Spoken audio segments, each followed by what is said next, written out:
இயற்கையான இந்த உலகத்தை அவரால் படைத்திருக்க முடியாது. அதனால இந்த உலகின் முதல் கலைஞனே கடவுளாகத்தான் இருப்பார் என்ற அதனுடைய இன்னொரு விஷயமாகத்தான் இந்த மேடையில ஒரு வியத்தக்க ஒரு விஷயத்த நம்ம இன்னைக்கு பார்க்கிறோம். அது என்னன்னு சொன்னா, இயேசுவை பாராட்ட புத்தர் வந்திருக்கிறார். பாஸ்டர் கிறிஸ்துதாஸ் அவர்களை பாராட்ட நம்முடைய எழுச்சி தலைவர் வந்திருக்கார். கிறிஸ்துதாஸ் அவர்களை பாராட்ட வந்திருக்கிறார். இன்னொன்னு,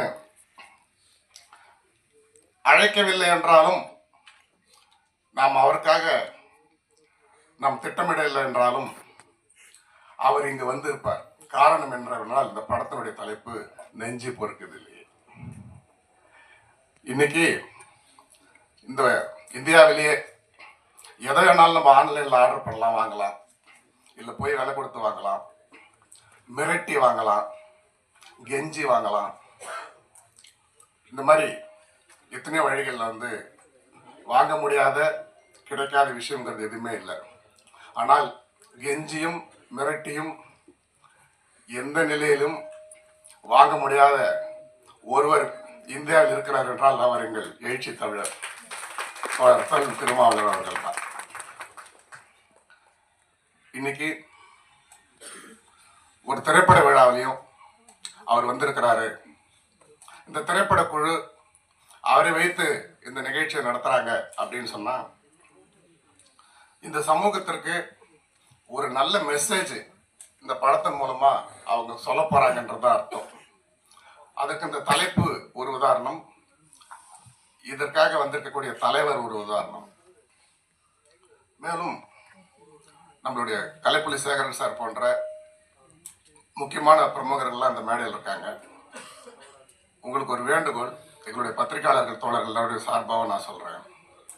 நிறைய திரைப்படங்கள் மக்கள் பார்த்து அவர்களுடைய கருத்து சொல்வதை ஏற்றுக்கிறதுக்கு எல்லாருமே தயாரா இருக்கும். அதை படத்தில் இன்வெஸ்ட் பண்ணவங்களாகட்டும், நடிச்சவங்க எல்லாருமே. ஆனால் ஒரு குறிப்பிட்ட சிலர் வன்மத்தை மனதில் வைத்துக்கொண்டு சில நபர்களுடைய பர்சனல் எல்லாத்தையும் வச்சுக்கிட்டு அதையும் படத்தோட ஒப்பிட்டு, அதாவது ஒரு சில கும்பல் எந்த படம் ஓடணும், எந்த படம் ஓடக்கூடாது, எந்த படம் பார்க்கணும், எந்த படத்தை பார்க்கக்கூடாது, எந்த படத்தை வெளியிடவே கூடாது, எதை பார்த்தே ஆகணும், இப்படிலாம் ஒரு நிர்ணயம் செய்யக்கூடிய ஒரு அராஜக தன்மை இன்னைக்கு திரைப்படத்துறையில போய்கிட்டு இருக்கு. இதையெல்லாம் களை எடுக்கணும், முறியடிக்கணும். இதற்கெல்லாம் ஒரு முடிவு கட்டக்கூடிய சில தீர்மானங்களை நீங்க எடுக்கணும். தமிழக அரசின் சார்பில் நடவடிக்கை எடுக்கணும்னு சொன்னா கூட திரைப்படத்துறையில் இருக்கக்கூடிய பெப்சி ஆகட்டும், இயக்குனர் சங்கம் எல்லாருமே சேர்ந்து கூட அதற்கான ஒரு கோரிக்கையை அரசு கொடுக்கறதுக்கு நம்ம தலைவர் அவர்கிட்ட கூட நீங்க அணுகலாம். ஏன்னா இன்னைக்கு தலைவர் சொன்னார்னா கேட்கக்கூடிய நிலையில எல்லாருமே இருக்கிறாங்க. என்ன சொன்னாலும், அவர் என்ன நினைத்தாலும் அவரால் இன்றைக்கு தமிழ்நாட்டில் செய்ய முடியும், இந்திய அளவில் செய்ய முடியும். காரணம், அவர் மக்களின் தலைவராக இருக்கிறார், மக்களின் பக்கம் இருக்கிறார்.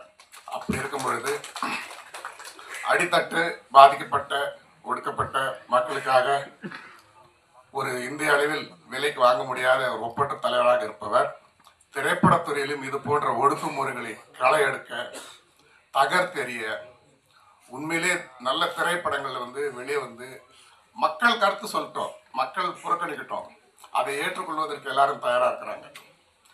அவங்களை யாரும் நம்ம பணம் கொடுத்து படம் பார்க்கிறவங்க விமர்சனத்தை நம்ம யாரும் தடுக்க முடியாது. அதை நம்ம வரவேற்று தான் ஆகணும், அதை எதிர்கொண்டு தான் ஆகணும், அதை ஏற்றுக்கொள்ள தான் ஆகணும். ஆனால் குறிப்பிட்ட சிலர் அதற்கான மத சாயங்கள் இந்த மாதிரிலாம் போட்டு செஞ்சு பண்றாங்க. அதையெல்லாம் தடுக்கணும். அதே மாதிரி நம்மளுடைய பாராளுமன்ற உறுப்பினர் தலைவர்கிட்ட ஒரு வேண்டுகோள் வைக்கிறேன். திருவள்ளூர் திரைப்படம், திருவள்ளூருடைய படம் பூரா டிசன்டேஷனா கலர் கலரா பண்றாங்க, காவி போடுறாங்க, என்னென்னவோ பண்றாங்க. இதையெல்லாம் சட்ட ரீதியா தடுக்கிறதுக்கு ஒரு தீர்மானத்தை நிறைவேற்றணும். கலைஞர் அவர்களால் கேட்டு வேண்டுகோள் விடுக்கப்பட்டு, அண்ணா அவர்களால் அறிவுறுத்தப்பட்டு, வேணுகோபால் சர்மா அவர்களால் வரையப்பட்டு மத்திய மாநில அரசால் அங்கீகரிக்கப்பட்ட திருவள்ளுவர் சிலை அது எப்படி இருக்கோ அப்படியே தான் இருக்கணும். அதை கலர் காவி போடுற இது போன்ற விஷயங்கள்லாம் அனுமதிக்க கூடாது. எப்படி வந்து மகாத்மா காந்தியோடைய ஒரு புகைப்படத்தை வந்து அரசுடைமை ஆக்கப்பட்டிருக்கோ அதை வந்து தவறாக எப்படி பயன்படுத்த முடியாதோ, அதே போல திருவள்ளுவருடைய படத்தை இப்படித்தான் பயன்படுத்தணும், இதுதான் கலரு, இதுதான் இருக்கணும் அப்படிங்கிறத அதை வந்து அதை ஸ்ட்ரீம்லைன் பண்ணி அதுக்கு ஒரு சட்டம் அதை ஏதாவது மாற்றினாங்கன்னா சட்டப்படி நடவடிக்கக்கூடிய ஒரு சட்டத்தை நீங்கள் கொண்டு வரத்துக்கு நீங்கள் குரல் கொடுக்கணும் அப்படின்னு சொல்லிட்டு ட்ரெய்லர் சாங்ஸ் எல்லாமே ரொம்ப பிரமாதமாக இருக்கு. நம்ம நண்பர் செந்தூரன் இந்த டீம் பற்றி சொன்னார்.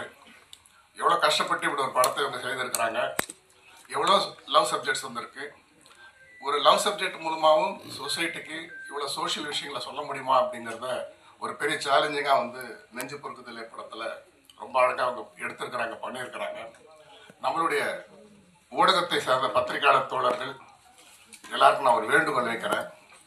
இது மாதிரி ஒரு சமூக நோக்கத்தோட எந்த விதமான வணிக ரீதியான வெறும் வியாபாரத்தை மட்டுமே கருத்தில் கொண்டு சொசைட்டியில் ஏதோ ஒரு கலவரத்தை ஏற்படுத்தி நம்ம ஏதோ ஒரு பரபரப்பு பண்ணி நம்ம பணம் சம்பாதிக்கலாங்கிற எண்ணம்லாம் இருக்கிறவங்களுக்கு நடுவில் ஒரு நல்ல சிந்தனையோட ஒரு நல்ல நோக்கத்தோட சமூகத்துக்கு தேவையான ஒரு நல்ல படைப்பை ரொம்ப கஷ்டப்பட்டு ரொம்ப சிரமப்பட்டு அருமையான ஒரு டீம் வச்சு அவங்க செய்திருக்கிறார்கள்.